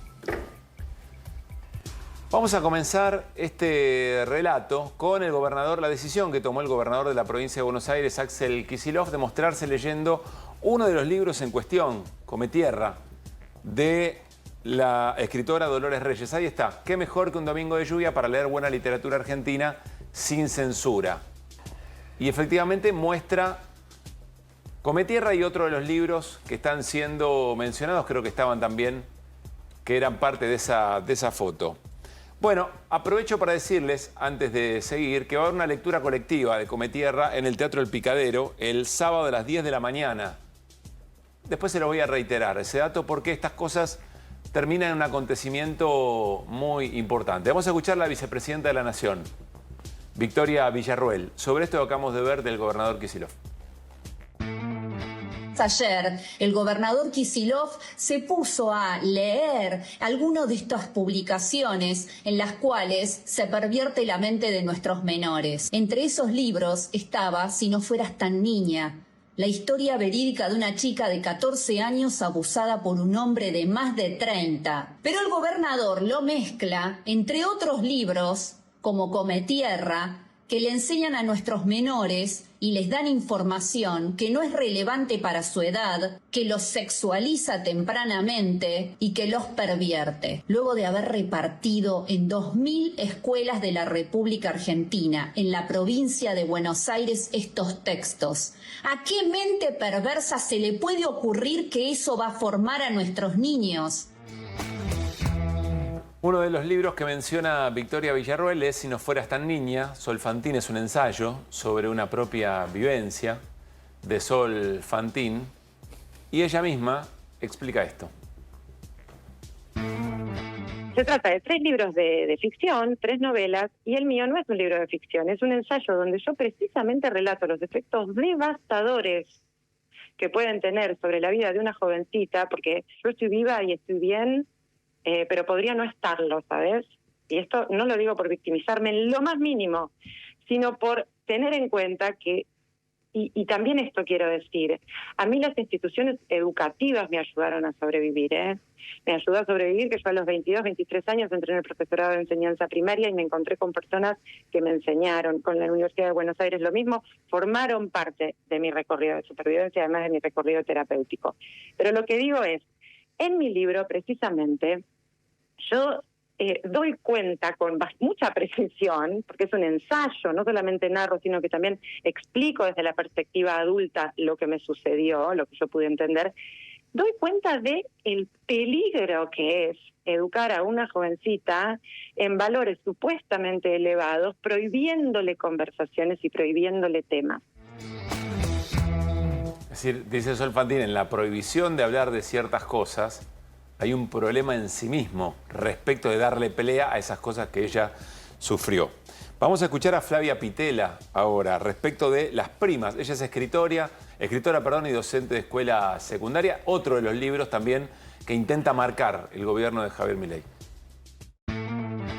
Aurora Venturini es una autora platense que nació en 1921 y murió en el 2015, una poeta muy importante argentina, y escribe Las primas creo que en 1940, y es un novelón, es un clásico de la literatura argentina, te lo puedo asegurar, escrito de una manera muy, muy visceral, lo escribe muy rápido, y la protagonista es disléxica, y entonces, tiene una hermana que es deficiente mental y está retratada en la novela casi como si fuera un animal. Leer esa novela en este tiempo es entender cómo también la época cambia la forma que tenemos de ver la discapacidad.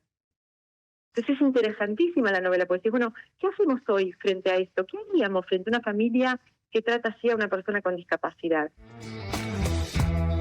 Pero vamos a volver a escuchar a Sol Fantín, autora de Si no fueras tan niña, porque en su reflexión dice, pero más allá de lo que traten de hacer con la literatura y con estos libros en particular, el ataque es un ataque a la escuela, a una manera de entender la escuela. Escuchen. Hay un ataque contra la escuela también solapado aquí, que no es nuevo, porque ¿qué pasa? No es que están los libros y los adolescentes o los estudiantes.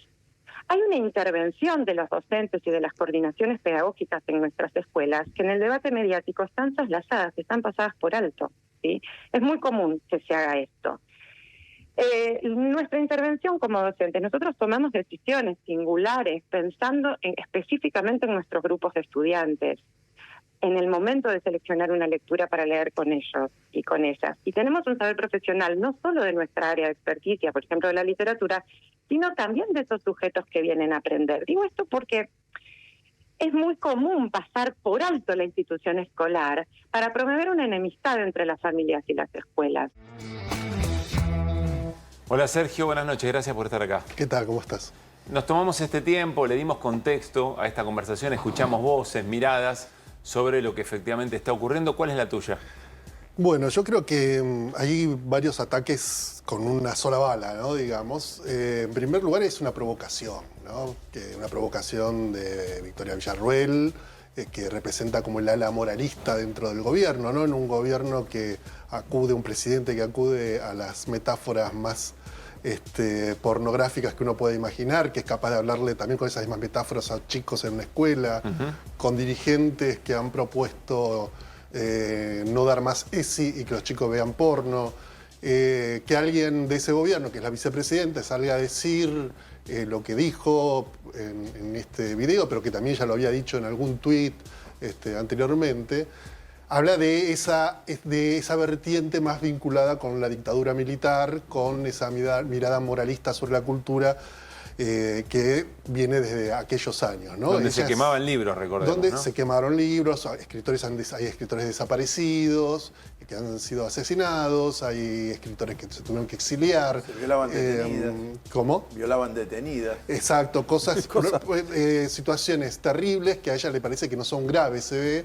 En cambio, sí le parece mal una novela donde puede haber una escena con un sexo explícito.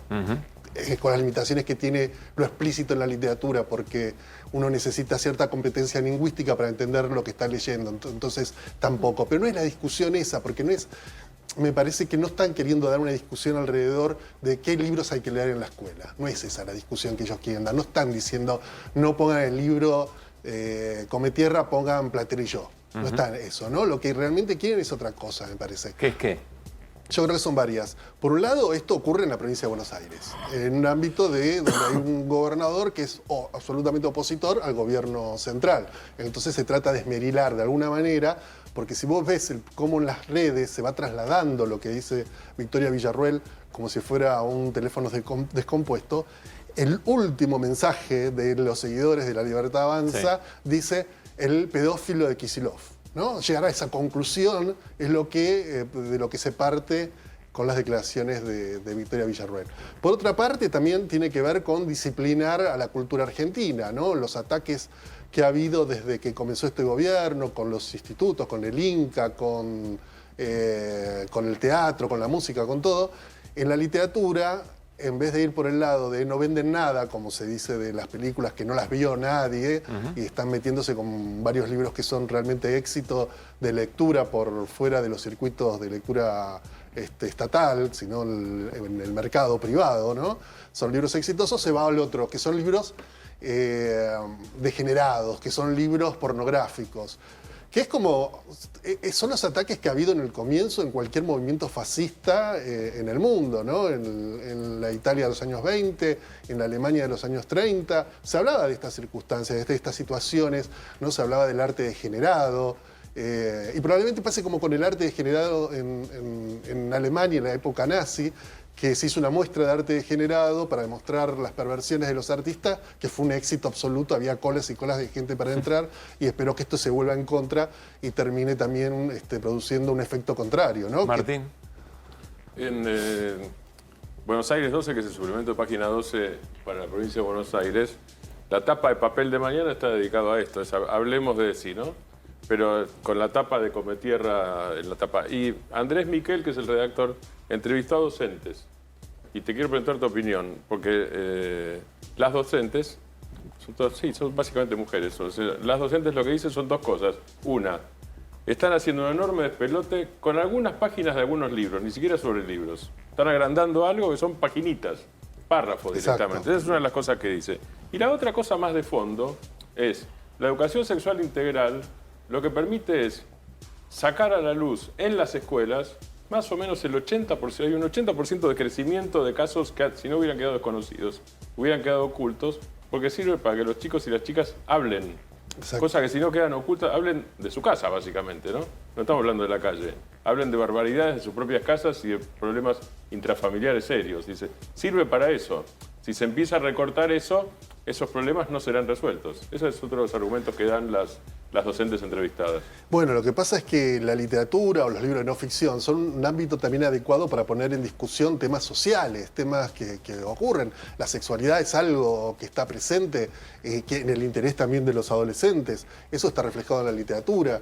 pero la literatura argentina, el primer texto de la literatura argentina, la primera ficción, El Matadero... claro, no lo podrían leer. No se podría leer, termina con la violación de un muchacho en manos de opositores políticos. Y es todo muy explícito realmente, el lenguaje, todo. Y a nadie se le ocurre que se tiene que prohibir como a Echeverría o El Matadero, ¿no? Hay en eso, y me parece que también pasa por esta mirada que hay sobre la educación sexual en las escuelas, ¿no? Que no quieren que entre la sexualidad por ningún lado, ¿no? Que no haya discusión alrededor de eso. Estamos hablando de escuelas secundarias. De escuelas secundarias de los últimos años, donde los profesores eligen quedar. Si uno ve el catálogo de identidades bonaerenses, que es de donde forman parte estos libros, hay muchísimos libros de literatura infantil, de libros para adolescentes, o sea, de literatura juvenil, y libros para adultos, son muchos. Los contenidos educativos son obligatorios en general, pero hay libertad de cátedra incluso en la escuela secundaria. Un docente no está, o una docente no están obligados a seguir un determinado libro. No es así. No hay adoctrinamiento, el famoso adoctrinamiento no existe. Y los maestros y profesores eligen siempre qué libro dan, ¿no? Eso es algo importantísimo, porque también hay una decisión de libros incluso que están por fuera de este listado, que se da de literatura argentina o de literatura extranjera también, ¿no? Nosotros los que vivimos la adolescencia durante la dictadura, sabemos lo que es la censura que nos llegaba a nosotros como lectores. Yo era un buen lector desde adolescente, y no me daban a leer libros que no tenían nada que ver con lo que yo me interesaba. Me interesaba leer, no sé, Cortázar, García Márquez, etc. Y eran libros que estaban prohibidos. Bueno, me parece que esto apunta a eso, ¿no? A convertir a futuro, porque ahora no lo pueden hacer directamente porque esto es de la provincia de Buenos Aires y por lo tanto es una decisión política y educativa desde la gobernación de Buenos Aires, pero que deja un precedente muy grave, porque además hay como una especie de recargar las tintas en el libro, en el autor. No es que dicen no me gusta esto, dicen esto pervierte, están pervirtiendo a nuestros niños, ¿no? Hay algo de Son Fantín que me parece interesante, es donde ella centraliza en el ataque a la escuela. Claro. Es decir, que se ataca al trabajo y se subestima otra vez. Los docentes y las docentes han sido objeto de señalamiento, casi han sido elegidos y elegidas como un adversario, como un enemigo sobre todo cuando trabajan bien, además. Bueno. Especialmente cuando trabajan bien. Bueno, es que la pregunta son más enemigos cuando trabajan bien, es así. La pregunta es, ¿para qué mandamos a los pibes y a las pibas a la escuela? Y en la escuela secundaria, ¿cuáles son, en todo caso, las prácticas que los ayudan a repasar una enorme cantidad de cuestiones o a hablar de una enorme cantidad de cuestiones que era muy difícil hasta entonces, incluso en la propia escuela? Eso parece también estar siendo cuestionado. Bueno, me parece que también hay una intención de desprestigiar todo lo que sea lo público, ¿no? Porque estamos hablando de una colección de libros que llega de manera gratuita a las bibliotecas, a las escuelas. Esto forma parte de esa campaña de que todo lo que llega por parte del Estado es vinculado o a lo pornográfico, a la generación. Hay ahí también una intencionalidad de atacar todo lo que sea, digamos, participación del Estado en la cultura, en la sociedad en general. Sergio, es pregunta respecto de lo que tengas puesto, de lo que te parezca por los tiempos que estamos viviendo. Yo insisto, el próximo sábado a las 10 de la mañana en el Teatro El Picadero va a haber una lectura colectiva de Cometierra, el libro de Dolores Reyes. ¿Qué crees que se arraiga más? Ahí está la convocatoria. Leer Cometierra de Dolores Reyes y otros textos, sábado a las 10 de la mañana en el Teatro El Picadero, lectura colectiva por 84 escritores y escritoras. ¿Qué se arraiga más?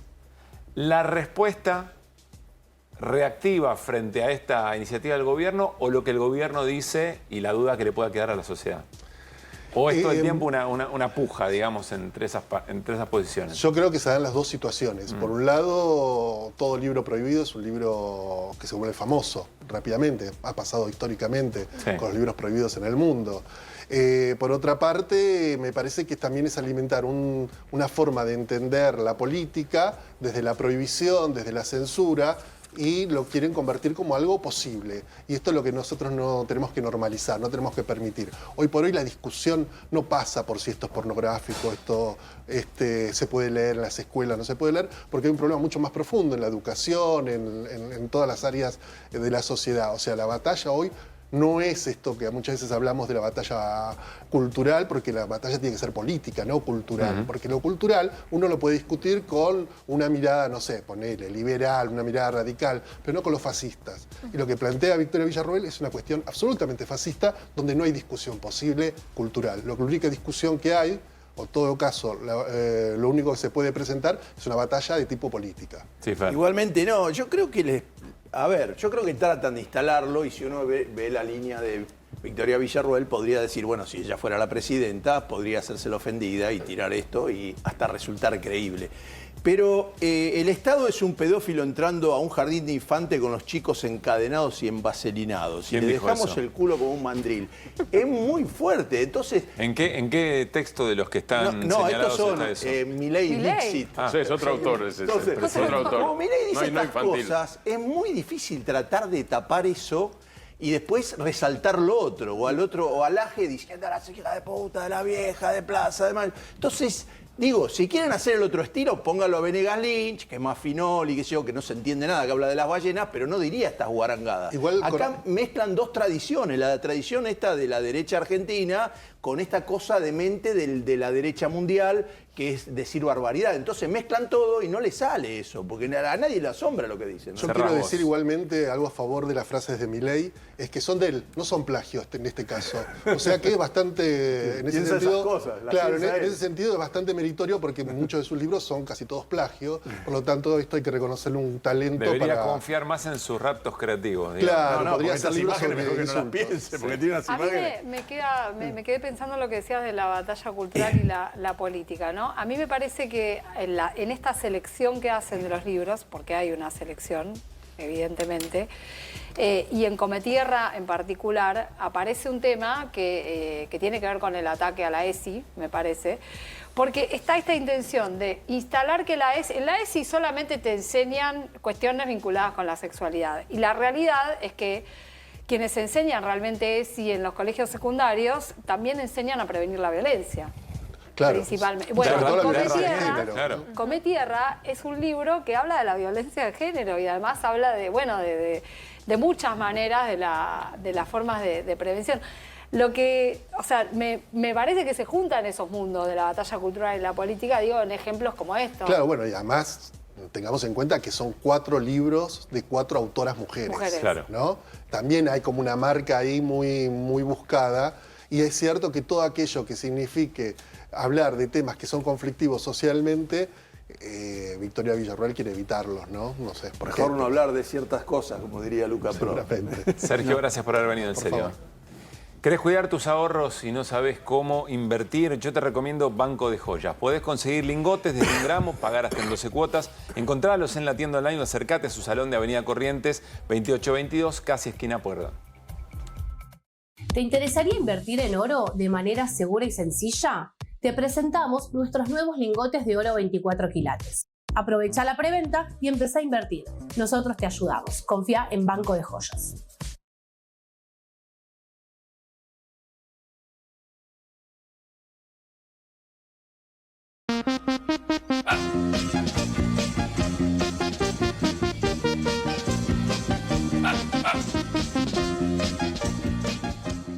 Los chachos ya están en circulación en La Rioja. El bono de cancelación de deuda, Bocade, está transformando la economía provincial. Los comercios locales lo reciben, facilitando pagos y reactivando el consumo. Este instrumento permitirá a más familias riojanas acceder a productos y servicios esenciales. Vuelve el calor, vuelve el mosquito. Para prevenir la propagación del dengue, hay que impedir que el insecto se reproduzca. Evita la acumulación de agua en todos los espacios de tu casa. Municipio de Morón, corazón del oeste. Cada viaje que emprendemos es único, porque en ellos siempre se construye una nueva historia. Somos el lugar al que te encanta llegar porque sabes que te espera algo nuevo. Y también es al que querés volver cada vez que puedas. Es que hace mucho que estamos acá, y acá vamos a seguir estando para acompañarte. Aeropuertos Argentina, tu viaje empieza acá. Nosotros ahora el 27 de noviembre estamos firmando con Escobar y otras 10 ciudades una coalición de ciudades con la inteligencia artificial. Y Escobar forma parte de ese grupo de los innovadores, ¿no? Un honor que el partido Escobar sea sede de un lugar donde los argentinos nos podemos encontrar. Para pensar, para escuchar, para aprender de quienes más saben y generar progreso en torno a nuestra ciudad, en torno a todas las ciudades, en torno a la provincia y principalmente al país. Con el tiempo todas las ciudades vamos a hacer Smart City. Lo importante para mí es formar ciudadanos inteligentes para el mundo que viene. Y entre todos tenemos que trabajar para que Escobar siga creciendo y progresando como lo venimos haciendo hasta ahora, atendiendo los problemas coyunturales que son un montón y de los cuales nos venimos ocupando, pero teniendo un salto de calidad que nos permita seguir creciendo de cara al futuro.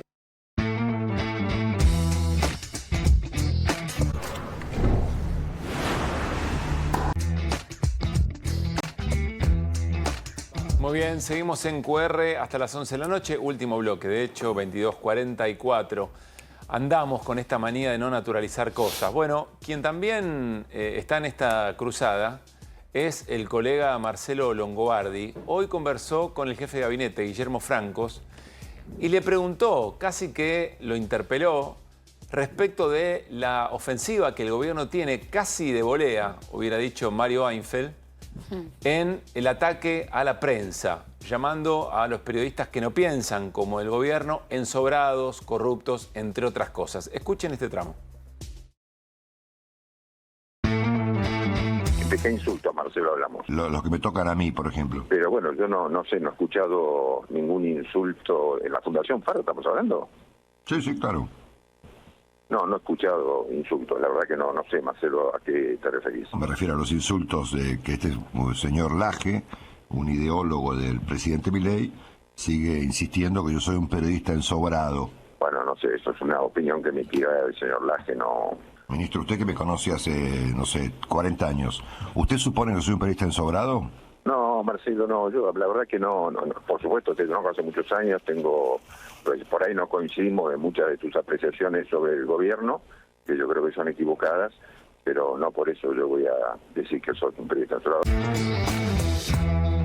Bueno, no conforme Marcelo Longobardi con la respuesta de Guillermo Francos, siguió hablando sobre el tema y queriendo sacarle alguna definición. ¿Por qué? Bueno, porque que un jefe de gabinete de un gobierno de estas características tome posición concreta sobre este tema debería ser una vara para la valoración de este tipo de situaciones y de ataques. Escuchen. Porque yo tengo que soportar que el gobierno y la gente conectada con él me insulte todos los días. Yo no creo que tenga que soportarlo, cada uno expresa sus opiniones, ¿no? Yo creo que... Bueno, eso no es una opinión, ministro, es una mentira. Bueno, ok. Entonces, con decir que es una mentira o con iniciar las acciones que tiene derecho a iniciar, me parece suficiente, ¿no?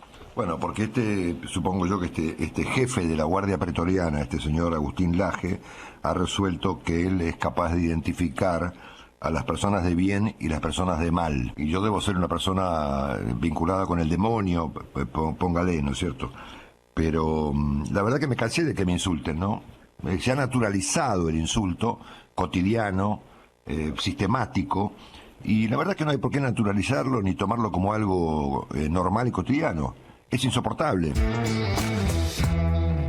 Bueno, Marcelo Longobardi lo hace en su propia situación, pero la verdad es que lo que vehiculiza esta manera de interpelar al jefe de gabinete y que el jefe de gabinete también se haga cargo que es jefe de gabinete de un gobierno de estas características, ayuda también, insistimos, a no naturalizar ese tipo de agravios que nada tienen que ver con pensar distinto, que nada tienen que ver con tener una opinión diferente respecto de estas situaciones, porque en definitiva lo que se intenta es tratar de que aquel que va a pensar distinto lo piense dos veces antes de que le digan ensobrado o alguna cosa mayor, sobre todo si se está formando una guardia pretoriana o un brazo armado del gobierno.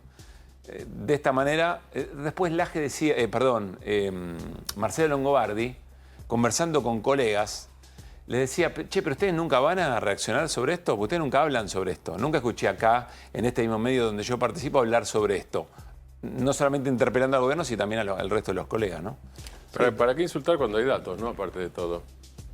Digo, el gobierno insulta, uno tira datos, uno no insulta.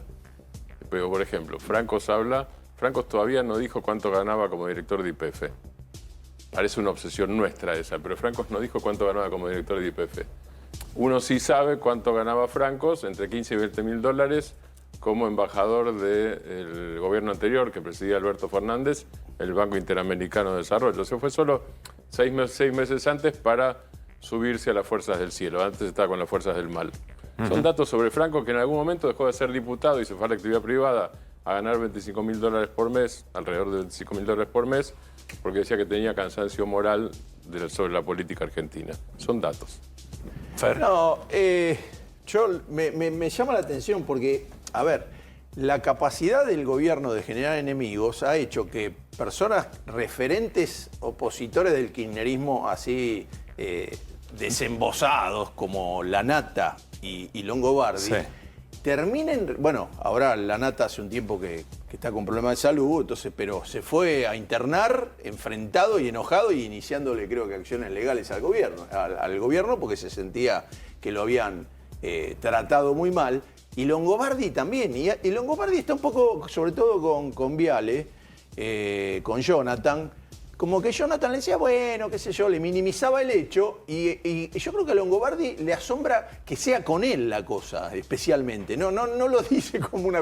¿Qué gobierno que persigue periodistas? Claro. Dice, usted me conoce, le dice a Franco, como diciendo, che, vos sabés que yo no. Bueno, claro, yo no. No está bueno el yo no. Está bueno que no se lo hagan a nadie, ¿no? Porque, digo...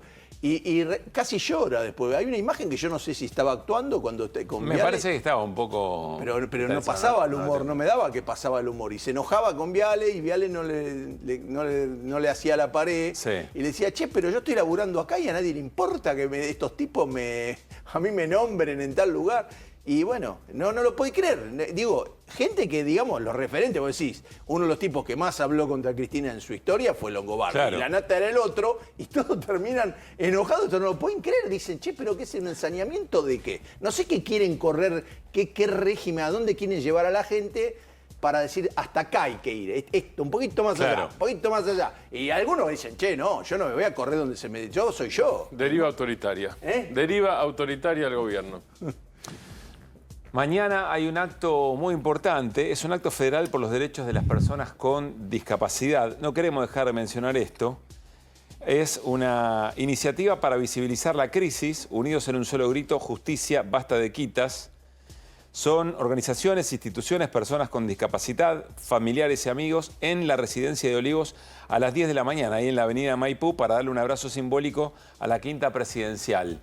Ahí está la convocatoria. El objetivo es manifestarle al señor presidente la grave situación del sector, hacer la entrega de un petitorio con las demandas del colectivo. Se va a replicar la acción en diferentes puntos del país, sumando confirmaciones, bueno, en las próximas semanas cuando había sido publicado este documento. Valentina Bassi tiene cosas para decir. Dale, lo escuchamos. ¿Por qué nos movilizamos? Nos movilizamos porque el sector de discapacidad está siendo terriblemente vulnerado, porque la crisis se profundiza cada día más hasta llegar a un nivel alarmante. Para dar algunos ejemplos, los aranceles fijados para los centros de día, las escuelas especiales, los transportistas, son bajísimos. Todos están por debajo de la inflación. Según la prestación, llegan a cubrir el 50 o el 60% de los costos operativos. Las pensiones no contributivas ahora cambian de criterio y empiezan a llamarse pensión por invalidez laboral. Eso deja afuera a un montón de personas con discapacidad.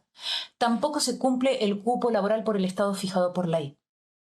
Las personas con discapacidad necesitan de todos estos apoyos. Por eso nos movilizamos este miércoles 20 de noviembre a las 10 horas en la Quinta de Olivos. Seamos muchos. Aquí también, como en otras situaciones, Irina, ¿te acordás?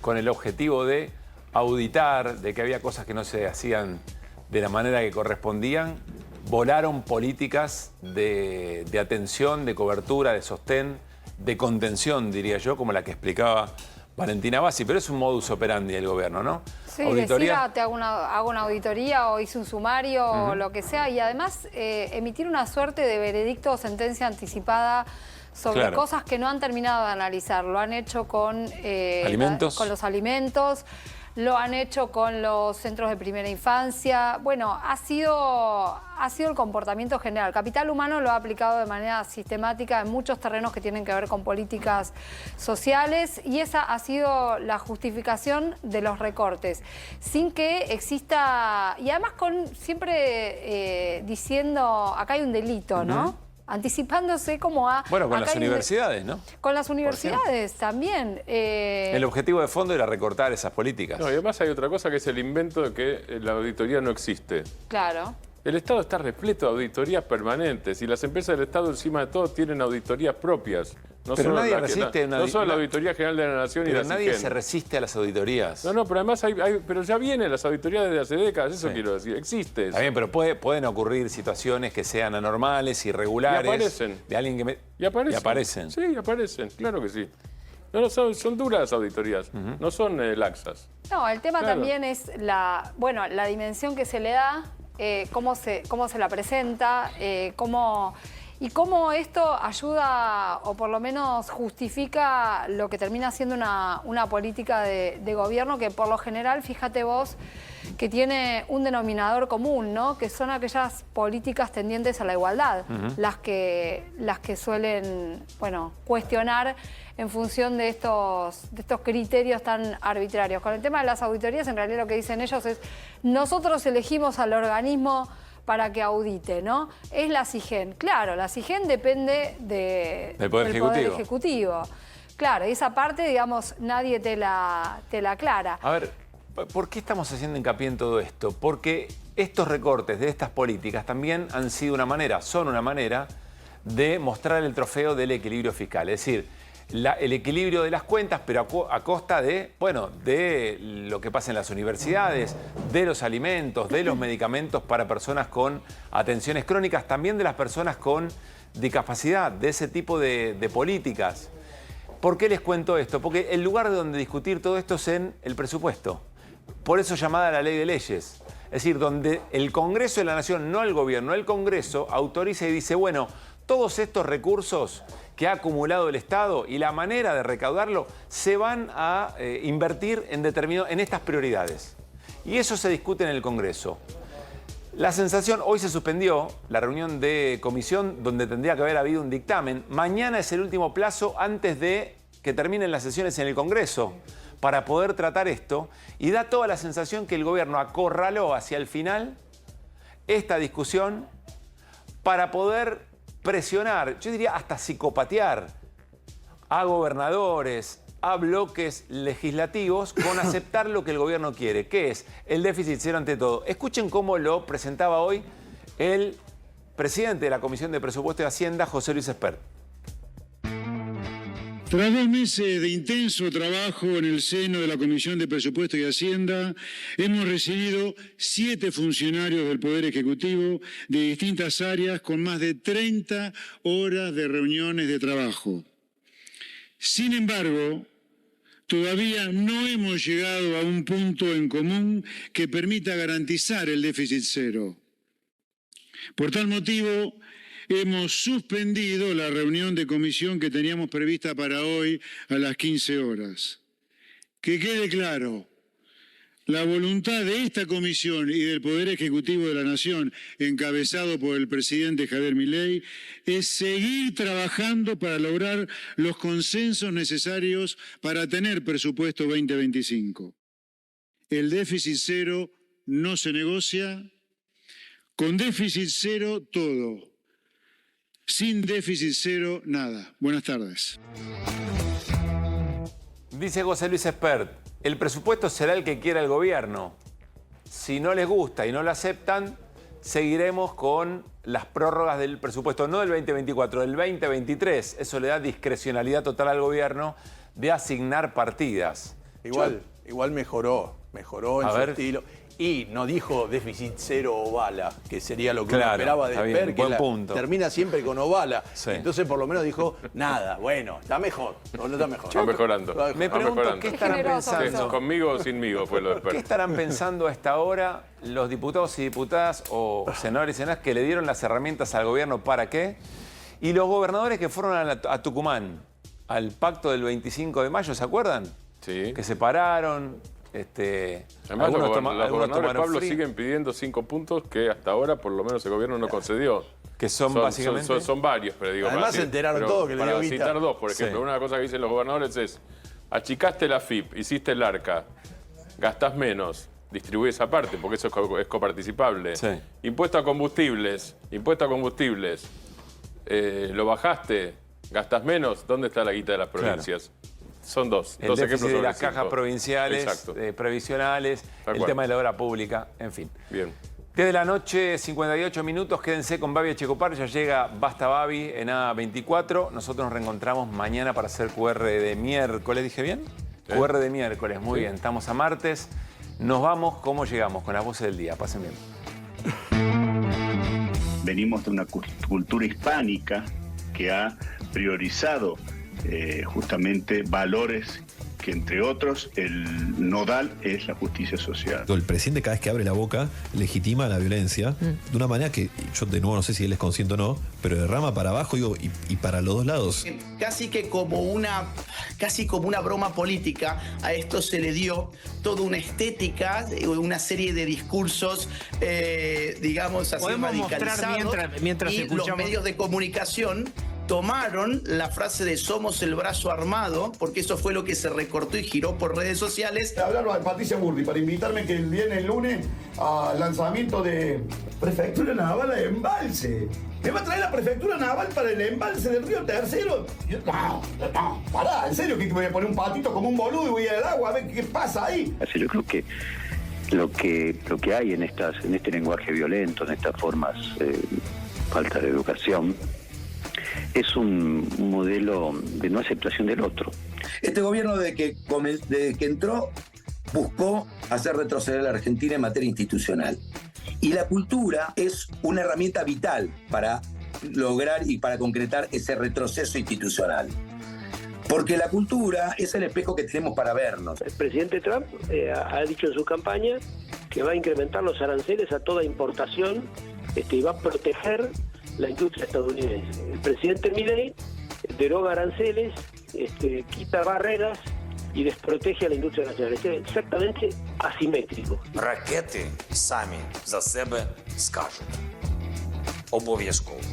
Слава Україні. Una de las cosas que a mí me generó un shock cuando lo conocí a Elon Musk, dado que compartíamos nuestra visión sobre las cuestiones demográficas, que había que poblar el planeta.